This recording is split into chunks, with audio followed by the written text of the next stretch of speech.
Today, we're going to be talking about this thing called Columbus Day and the whole conversation that is not new. And the question is this: should it remain being called Columbus Day, or should it be called Indigenous Peoples Day? The change to Indigenous Peoples Day has been getting a lot of momentum recently. Minneapolis, Seattle, the state of Alaska, Hawaii, and Oregon have all renamed the day, and LA actually just passed a resolution that officially changes the name of that day to Indigenous Peoples Day. Right. And Mitch, you were the council member who pushed that initiative forward. Why was it so important to you? I was, and it's so interesting because I was elected to the Los Angeles City Council in 2013, and then I get on the City Council and I am officially hosting the annual Indian Native American Heritage Day. And I'm surrounded by all these tribal leaders and these elders, and they're looking at me, and I'm realizing that I'm the first city council member that belongs to a federally recognized Native American tribe. And by year two, I thought, I can't let these folks down. I've got to do what's right. Through a nearly 2-year-long process, we all together collaborated and landed on Indigenous Peoples Day. So, Chrissy, why do you think that Columbus Day should be changed to Indigenous Peoples Day? Well, for me, this is really about righting a historical wrong. I really believe that we need racial justice and truth and reconciliation in this country. I think the events at Charlottesville have shown us an ugly side of white supremacy and white nationalism that we really need to fight against. And Indigenous peoples need to be included in those conversations. This isn't just some relic of history. Celebrating a genocidal figure such as Columbus has real consequences today for our young people and for all of our community members. I don't know about you, Maria, but at least in the world, in the Latino digital space that I've been a part of, this is a really controversial subject. And it's really, really intense. But I think what I'm seeing recently is sort of the connection between Columbus and white supremacy. Well, and also colonialism. This country was conned into celebrating Columbus Day during a period when Native Americans had no power whatsoever. Didn't even have the right to vote, and in some states until the 1940s. And it's just crazy to think that we expect young people, and anyone else for that matter, to go along with the romanticized so-called discovery in the Columbian Exchange, which really, the Columbian Exchange was just slavery. So I think we shine a light on the truth, we flip the switch, and we honor First Peoples instead of this person who's, as Chrissy mentioned, associated with genocide. Now, I'm going to totally fess up here, guys. I'm half Paisan. My mom is Bronx Italian. Oh my God, I'm having a moment. Yeah, I was born in Puerto Rico. I was born in Puerto Rico, and my mom's family is Italian American. I guess the question for you, Chrissy, was the debate really about Italian Americans versus Native Americans? Like, what was it about the debate, like, that you saw from this change in the name? I'm glad that you asked that, because a lot of people conflated Italian Americans and Columbus. And as you know, the Native community came to the table. We've actually had a forum where we came together and talked, the Native American community and members of the Italian community that were against the change.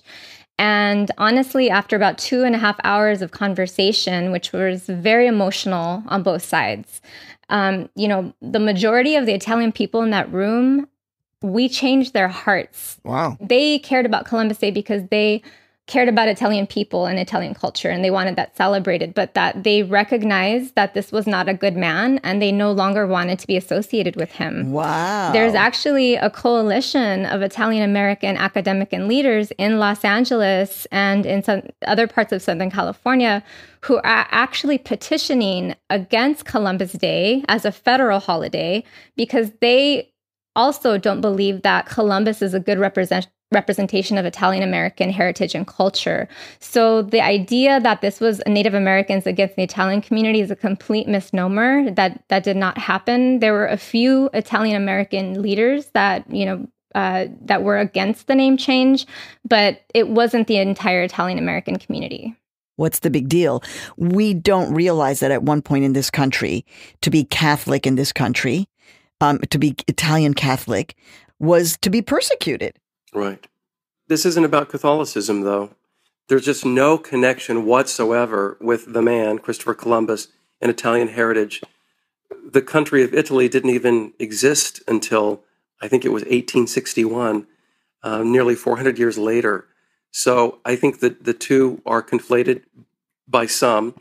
One of the results of the action we took on the city council was, I thought, very thoughtful.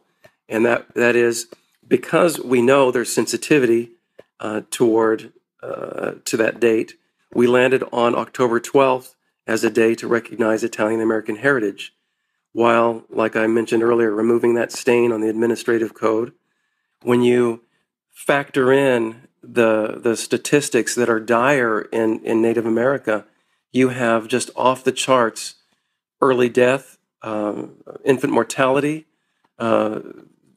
diabetes, school dropout, you name it. And that's just one of the results of a 500-year genocide. And we have to do all we can to bring that psychological harm to an end. And I think ending Columbus Day is part of that process. There's been a push to remove the statue of Columbus from Columbus Circle, which is kind of like, it's a central location. Everybody knows Columbus Circle. What do you think about that? Should a place like New York City follow the lead of New Orleans and other cities that have removed monuments and remove Columbus from Columbus Circle? New Yorkers could engage in the same kind of dialogue we had in Los Angeles. And if Columbus Circle, they decide that the statue needs to be removed or placed somewhere else, that's how it'll be figured out. But I think that we're in the midst of a First Peoples awareness across the whole planet. No good can come from denying the truth. I have no fears that where these conversations will go, but I would just urge everyone that engages in them to listen to one another, and not be afraid to endeavor to move forward to have these types of conversations. Let me just lastly say about something else that is unambiguous: those Civil War monuments to the Confederate, so-called heroes. It's about time those came down, because those are symbols of hate and genocide and oppression, and we can no longer tolerate that in this country. I actually, I don't think that, I'm not in favor of also erasing the complexity of history. Right. And Columbus, he was an essential part of history and what ended up happening in the Americas. So I was like, well, let's see what would happen if you wanted to get rid of Columbus's statue in Columbus Circle. And I'm like, I have an idea. Like, what if around the circle we had 4 points that were like una respuesta, like a response to that statue? So you don't remove the statue, but you build something within that space that has that creates a dialogue. That's a good idea. Well, I think that's a nice idea. But I really believe that we need to dismantle symbols of colonization and oppression. I don't think that having a picture of somebody who raped you in your living room and putting putting some kind of ode to but I healed from it, I personally just don't find that very palatable. I don't think that's acceptable. I really do think that we need to confront our history and not to uplift these people in statues. So if that statue came down and if some kind of other remembrance was in that circle, yes, absolutely. But I think the statue itself is problematic and needs to come down. I think Chrissy just hit on a theme. I think that we have to confront our history, but not erase it. And so how do you land that plane, right? And that's the big question. Christopher Columbus was not a benign figure himself. I mean, he went back to Europe and he was persecuted and convicted of crimes because he did bad things to people. It's true. I just think that there needs to be a huge nationwide education on our true history and colonization and all that came after, and the consequences that we're still living with, and the harm that Native Americans are still living with to this day. on reservations and in cities and towns and out in the country across this entire country. The consequences are deep and profound. And so, there's a lot of reckoning that we have to do. In my view, all symbols of colonization and oppression against people, those things should not be uplifted for us as a society. But I also say that this is part of this very large movement that in a lot of ways there was a whole catalyst of what happened at Standing Rock. And as a result, I really believe that we're in a political, cultural awakening. I think that, our elders, our ancestors are really calling us to make these changes for today and for future generations. Mm-hmm. And we have people from all across the country that are now calling us. Just cities in California alone. Last week, Burbank City changed Columbus Day to Indigenous Peoples Day. Tomorrow, the city of Long Beach is having the vote. LA County is going to be voting on this mm-hmm. tomorrow. I mean, cities across the country have been reaching out. So this is not just, about what we believe. It's really about this whole consciousness raising all throughout the country, which is long overdue. I always say this, just be able to put your feet in someone else's shoes. We need more compassion in this world anyway. And to think that you can cavalierly just dismiss a racial stereotype of the Redskins, an exaggerated, figure, and think that doesn't affect Native American kids, going about their lives or families, and think that's okay, is no longer acceptable. Just waving away the effects of colonialism and the devastation of Native America is no longer acceptable. I would like listeners to just keep something else in mind. The genocide that Christopher Columbus set in motion upon his first voyage in 1492 is the greatest genocide ever known on the planet. It affected the entire Western Hemisphere, the consequences of which we're all living with today. So we have things to reconcile at the national and international level, but also just within ourselves. I mean, how do I reconcile my own feelings about things? I'm of mixed race.